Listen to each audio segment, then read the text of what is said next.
Company E, 1st Training Regiment, Fort Dix, New Jersey, this is a big moment. The final day of basic training. The weeks of adjustment to Army life are over. Other challenges, to be sure, lie ahead, perhaps even bigger ones. But this is graduation day. And for the members of Company E, as it is with all men who have successfully met the demands of maturity, it is a day of accomplishment. A day, if you will, of pride.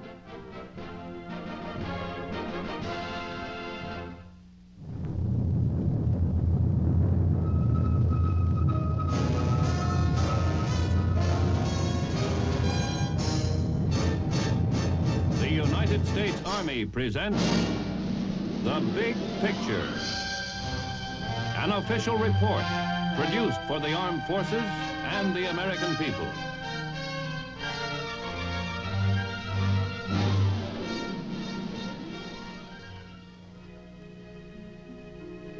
In the minds and hearts of the 200 men of Company E, as in every training company on its final day of basic, emotions of many kinds are today crowding each other for recognition.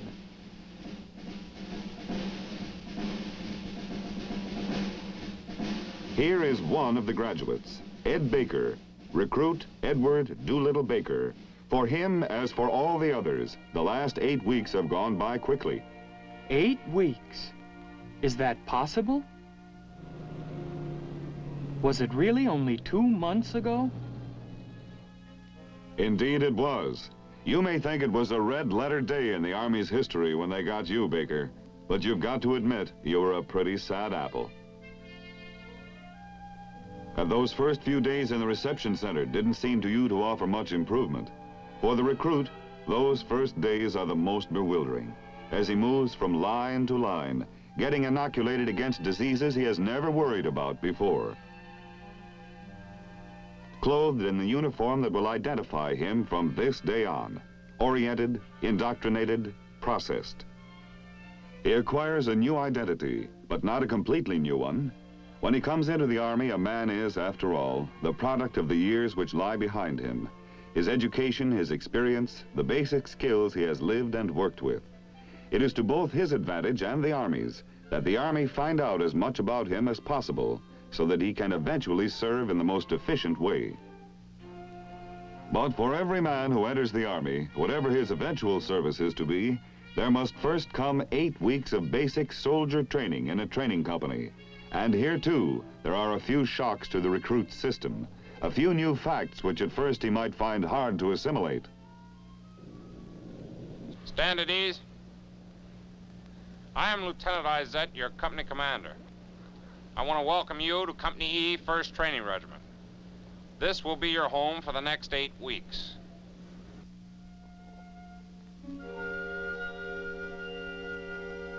Home, the man said.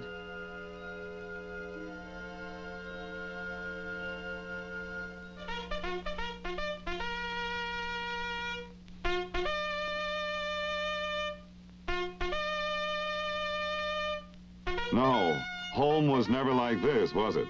The alarm clock never went off at 5:30.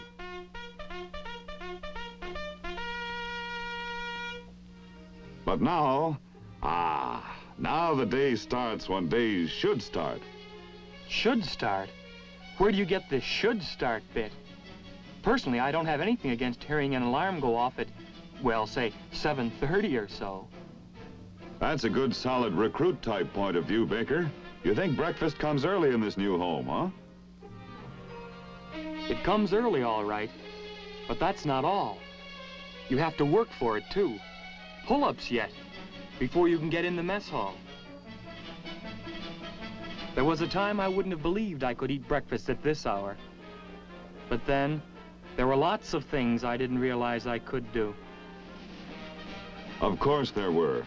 In soldiering, as in everything else, everyone finds that things come harder at the beginning. And because so much is expected, most men respond to the challenge and try to do their best. That's the fastest way to make the adjustment. And certainly, adjustment is necessary. For the Army is, after all, a completely new way of life. There is a quality which pervades those first days which no man who has been through it can ever forget. It is a kind of loneliness, but a special kind, reserved for the individual who suddenly finds himself part of an overwhelming organization, which is built not only on regulation and discipline, but on tradition too, and an abiding pride in its past. Glory in the infantry. No, they've got no use for praises loudly sung, but in every soldier's heart in all the infantry shines the name of Roger Young. Shines the name, Roger Young, fought and died for the men he marched among. To the everlasting glory of the infantry lives the story of Private Roger Young. Caught in ambush lay a company of riflemen, just grenades against machine guns in the gloom. Caught in ambush till this one of 20 riflemen volunteered to meet his doom. Volunteered, Roger Young, fought and died for the men he marched among. In the everlasting annals of the infantry goes the last deed of Private Roger Young. On the island of New Georgia in the Solomons stands a simple wooden cross alone to tell that beneath the silent coral of the Solomons sleeps a man remembered well. Sleeps a man, Roger Young, fought and died for the men he marched among. In the everlasting spirit of the infantry breathes the spirit of Private Roger Young. No, they got no time for glory in the infantry. No, they got no use for praises loudly sung. But in every soldier's heart in all the infantry shines the name of Roger Young. Shines the name, Roger Young, fought and died for the men he marched among. To the everlasting glory of the infantry lives the story of Private Roger Young. Lives the story of Private Roger Young.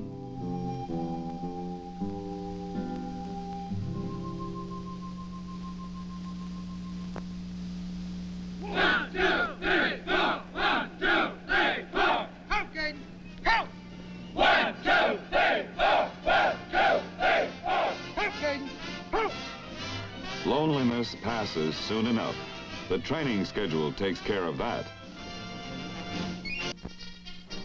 Everything is new, and to the recruit, everything seems to come at him fast, and none of it, or very little of it, comes easy.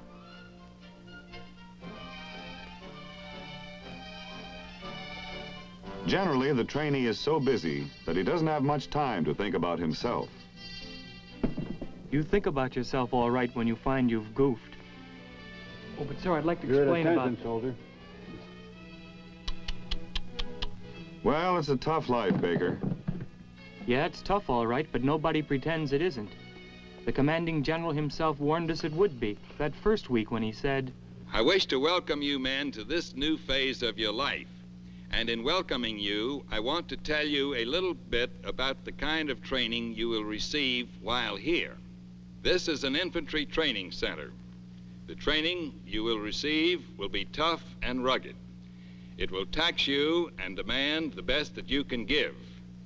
It is not intended to be soft, slipshod, or easy. The reason for this is fundamental.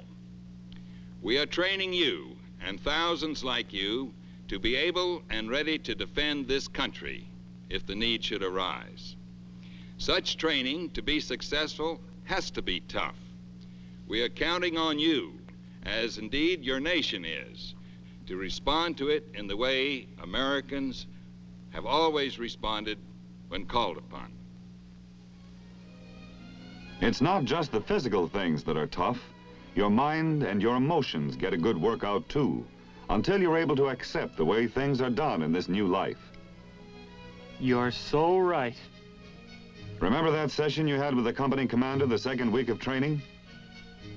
How could I forget it? You had a problem, didn't you? Well, it didn't seem like much of a problem to me, but everyone else thought it was, so I took it to the CO. I wanted to get a weekend pass. But hadn't it been explained to you that you couldn't get a pass until the end of your 4th week, except in an emergency? Sure it had, but, well, this was an emergency. As I explained to Lieutenant Izette, I'd had tickets for one of the big shows in New York for a couple of months, and I'd been counting on taking my girl. It was her birthday. So far as I was concerned, it was a real emergency, and the rules that were blocking it were nothing that reasonable men couldn't solve together. Lieutenant Izette was fair enough, if you can consider any man fair while he's turning you down. He explained that there were rules and that exceptions couldn't be made for one man, and that important as my reason may be to me, it didn't quite classify as an emergency as far as the Army was concerned. Well, I can't say I liked it very much, and I guess my face showed that I didn't. Let me give you a little advice, Baker. This is your first setback in the Army. Don't let it throw you. It won't make your job, or ours, any easier. And it may make it tougher. Yes, sir. What did you do in civilian life, Baker? I just got out of school, sir. I had an offer of a good job, and, well, I was planning on being married in a few months. It's still a little hard to get used to the idea that there's been a change in those plans, isn't it? Well, yes, sir, a little. You don't resent having to come into the Army, do you? Resent it? Oh, no, sir. Only... Only what? Well, sir, it's just that, well, we're not at war or anything, and, well, it's a little difficult to understand. And it's hard to understand why your life has to be conducted as if we were at war. Is that it? Oh, yes, sir, something like that. Baker, do you have a very clear idea of why we're not at war? Well, Let me tell you why we're not. We're not at war because you and several thousand men like you go into the service every year and train just as if there were a war. If we weren't a strong nation, it's anybody's guess what would have happened to us before now. And the only way we can remain a strong nation is to have a fighting team that's ready to go anywhere, anytime. That's why you're in instead of back with your job. You're training for a war we hope we'll never have to fight. And the only real hope we have that we'll never have to fight it is for you to soldier with everything you've got. That's why you're not going to be able to get that pass until the proper time. Does it make sense now? well, yes, a little anyway, sir. Good. You're going to learn a lot about yourself in these next few weeks, Baker. You'll discover things you never dreamed were in you. Apply yourself as best you can and watch what happens. Yes, sir. Well, I watched. And I felt lots of things happen. For Baker and the men with him, the days were filled with many new experiences. Training in the things an infantryman, any soldier, has to be able to do. They learned one of the first things a soldier on the battlefield has to know: how to locate targets quickly and identify them, however well camouflaged those targets might be.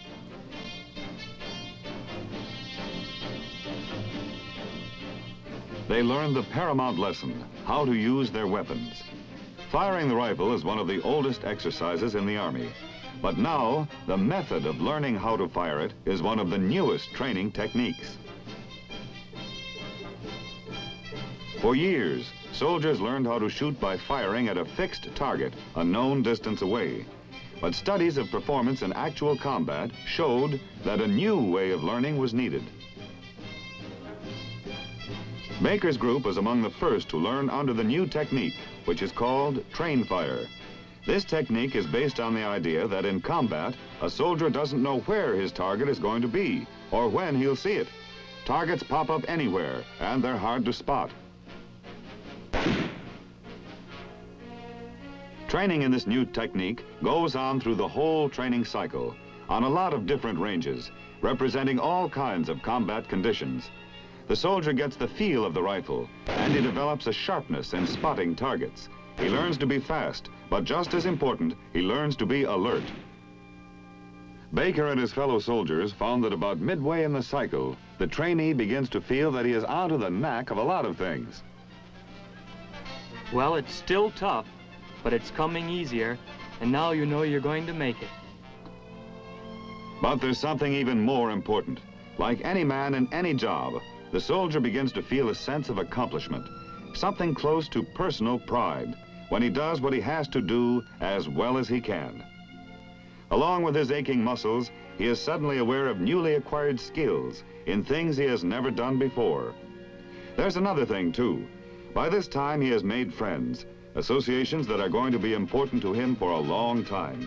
There's something about being in the Army together, doing the same things together, making the same adjustments, that gives a special meaning to friendship. He gets a new perspective on the other parts of his life, too. That's true, you do. For instance, you get a kind of thrill out of coming home in uniform on that first weekend pass at the end of 4 weeks. The folks didn't think I looked any the worse for wear. In fact, they seemed to think that Army life was agreeing with me. Mother confessed that she had been a little worried about whether I was being taken care of properly. She was kind of concerned about the sergeants at camp. Were they really as tough as everyone said? Well, I assured her that all the sergeants I knew were really sort of a motherly type. Dad was interested in exactly what kind of training we were getting. By this time, I had the training schedule down by heart, hour by hour. One aspect of training that particularly interests parents is the training in character guidance, which soldiers get all through the cycle. The Army's position on this is simple. A man's character has already been formed, at home, at church, in school, and so forth, before he ever comes into the Army. But the Army accepts the obligation of carrying on the guidance of that character, so that the individual will keep on developing a moral and spiritual toughness that will enable him to handle whatever problems he has to confront. Both of Baker's parents were interested in what would happen when he finished basic training. His mother hoped he would go to electronics school. She thought that sounded like an excellent way for him or for anyone else to get some valuable technical training in the Army. And indeed, Mrs. Baker is right. Today's modern Army relies heavily on electronics to give it its margin of superiority over its potential enemies.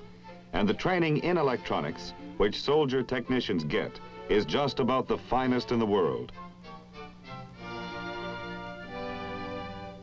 Baker's father also was aware of the advantages of technical training, but like many another veteran who served in World War II, he was aware too of the advantages of continued infantry training, which is, in a very real sense, training for manhood.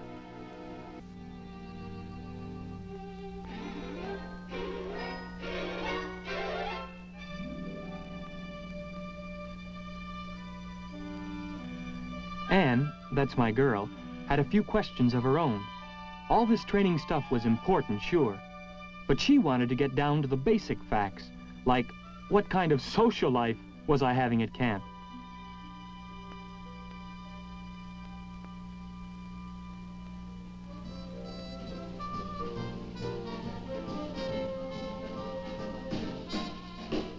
I explained to her that it was pretty wild. One big string of parties. Hardly had any time at all for training. That's what she had been halfway suspecting anyway. So I suggested that she come out and find out for herself. There was going to be a dance at the service club the next weekend. Well, could she make it?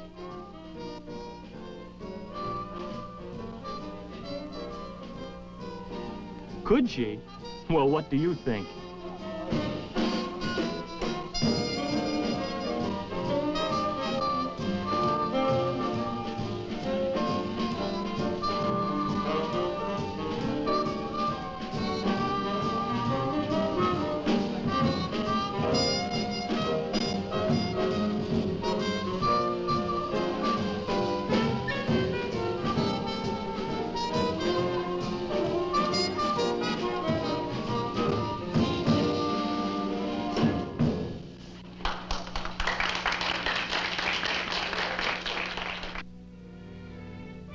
The folks came out with Ann.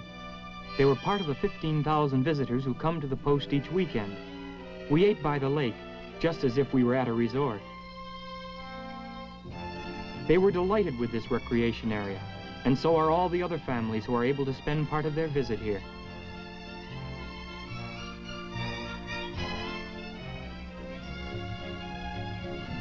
I took them on the deluxe tour. They were impressed with everything they saw.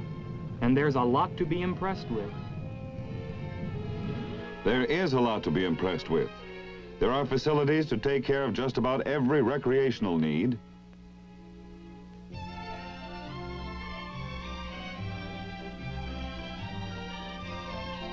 And to provide just quiet relaxation.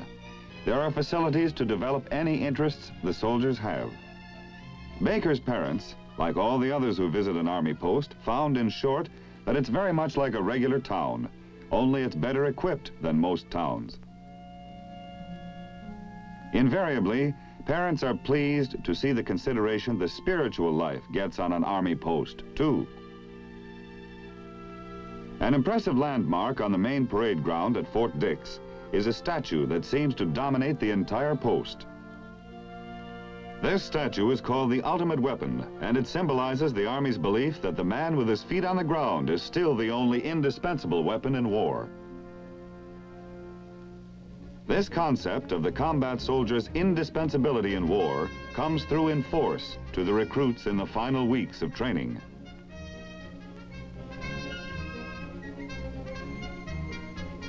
It gets tougher, but by now you realize that it all actually has a real point.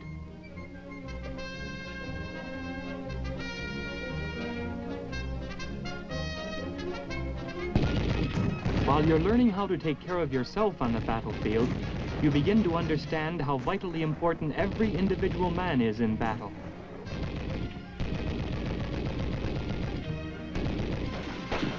You learn how to fight together, how to take care of each other, and that's just as important.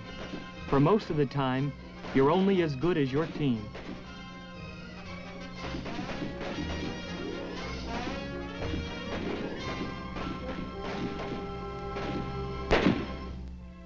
And through all of it, the recruit finally emerges with an understanding of what soldiering is all about.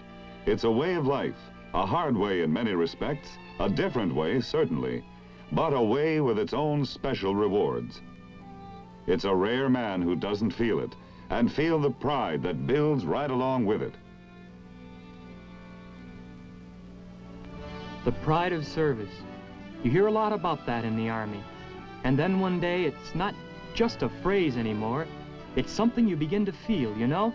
It's, well, let's face it, it gets to be a part of you. Just as you're part of an organization that has 185 years of proud and honorable duty behind it, and which has a mission today as vital as any it's ever had. Coming to know all this is as important, I guess, as anything else you get in basic training.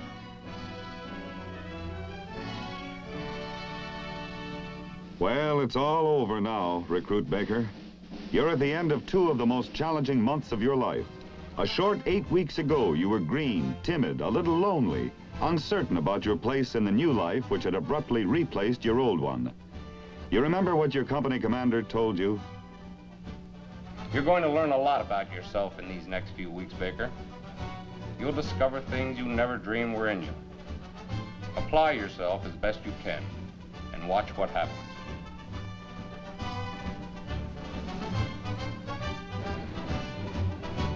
Detachment, halt! Sir, the persons to receive awards are present. You did learn. you discovered as much about yourself as you did about your rifle. You came across reservoirs of strength which you had not tapped before. You discovered capacities and skills which had been lying dormant for years, waiting to be exploited and developed.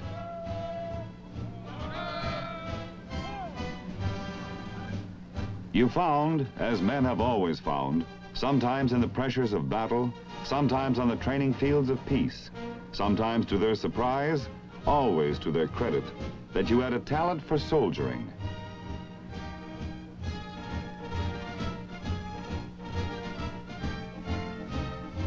It has been a self-discovery extensive enough to bring you honor. Recruit Baker, I present this award to you for becoming the outstanding trainee of the cycle, and this marksmanship badge for having achieved expert during range practice. Baker is a symbol of what might happen, what can happen, what does happen to men in the course of basic training.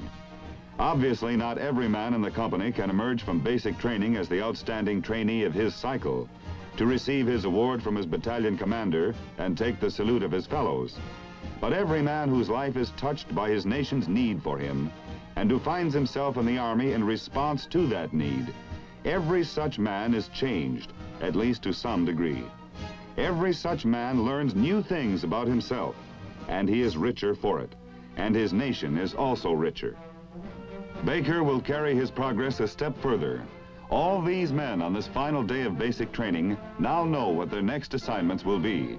Some are going to electronics school and other technical training programs to develop and lend their technical proficiency to the complex might of the modern Army.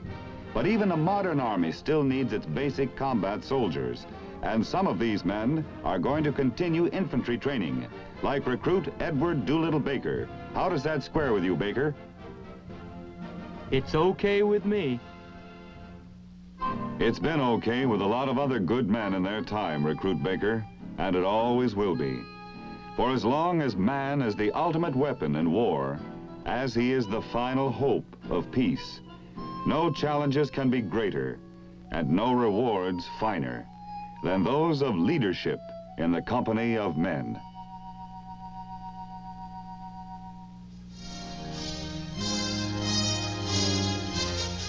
The Big Picture is an official report for the armed forces and the American people. Produced by the Army Pictorial Center. Presented by the Department of the Army in cooperation with this station.